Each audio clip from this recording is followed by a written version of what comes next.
In this video, I'm gonna talk about the Outer Worlds. One day, I was in a bougie tea shop near my home, and as I was getting bags of stuff to try, I mentioned one in particular that I would drink as soon as I got home.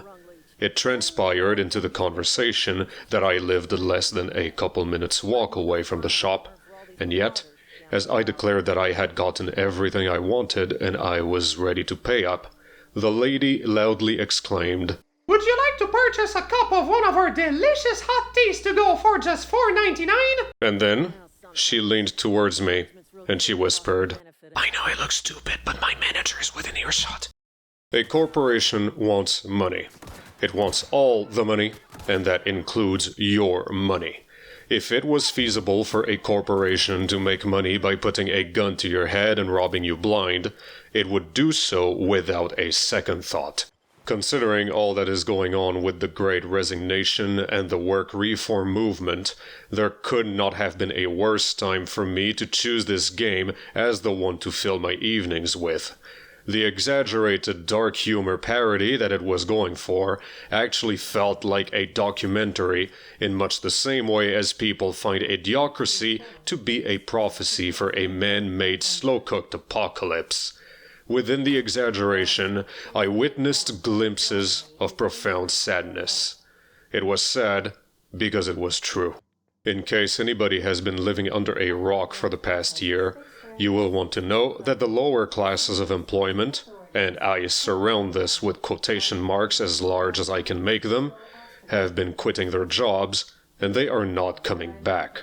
In the meantime, the C-level executives have been digging their heels and calling a bluff.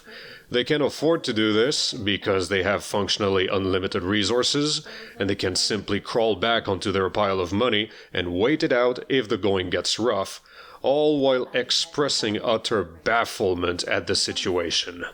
Put this aside within your head. I will come back to it in a moment.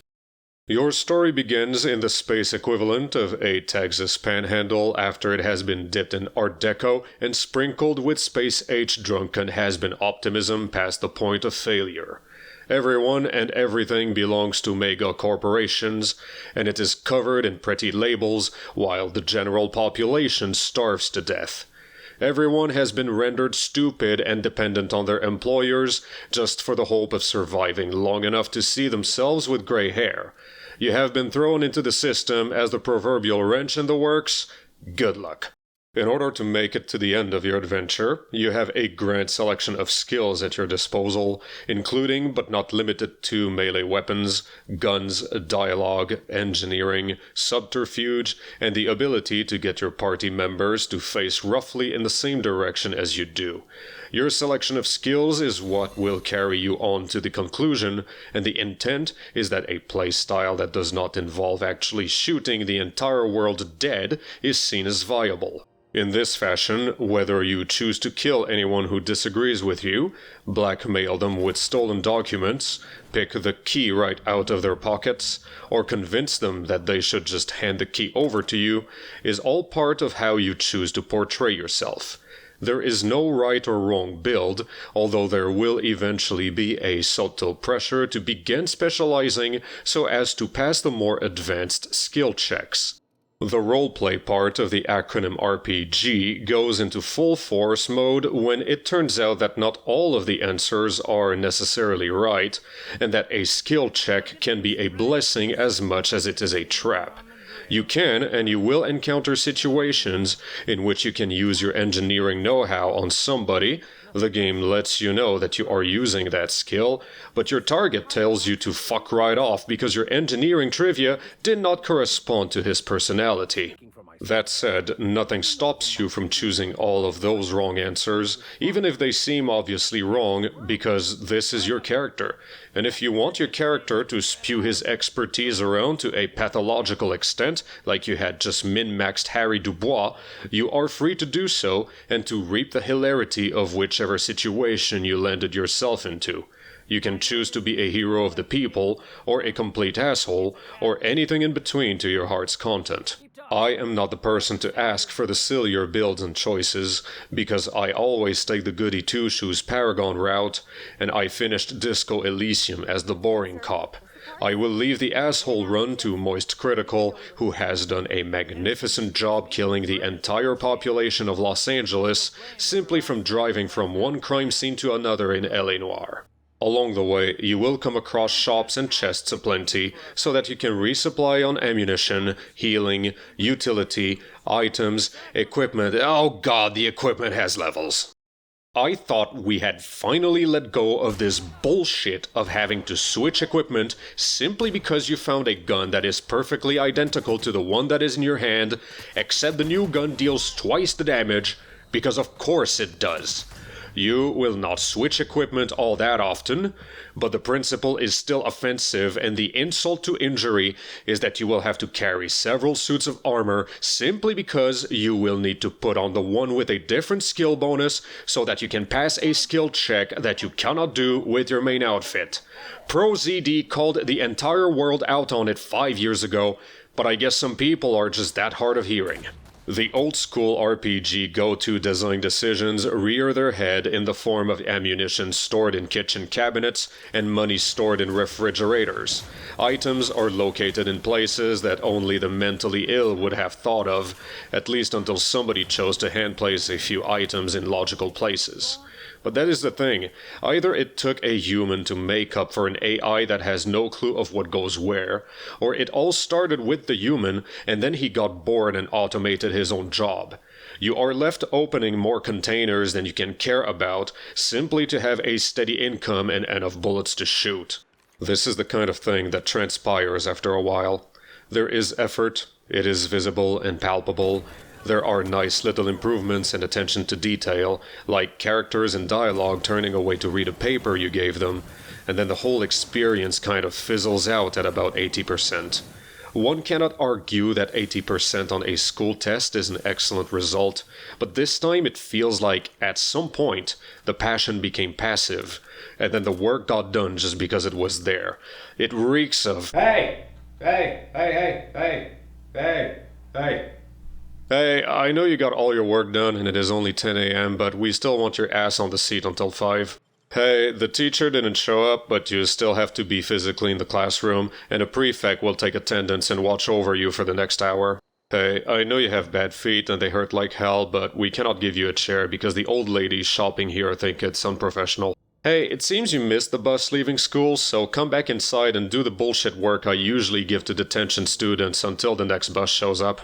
Hey, I know the customer canceled his contract because he is moving overseas, but you still have to give him a retention offer on the off chance our deal is so good that he cancels on selling the house. Hey, I know I said I only needed you to plow the garden, but since you're outside and I managed to get you away from that godforsaken Nintendo for once, I'll just use you as my personal outdoors landscaping slave for the rest of the day.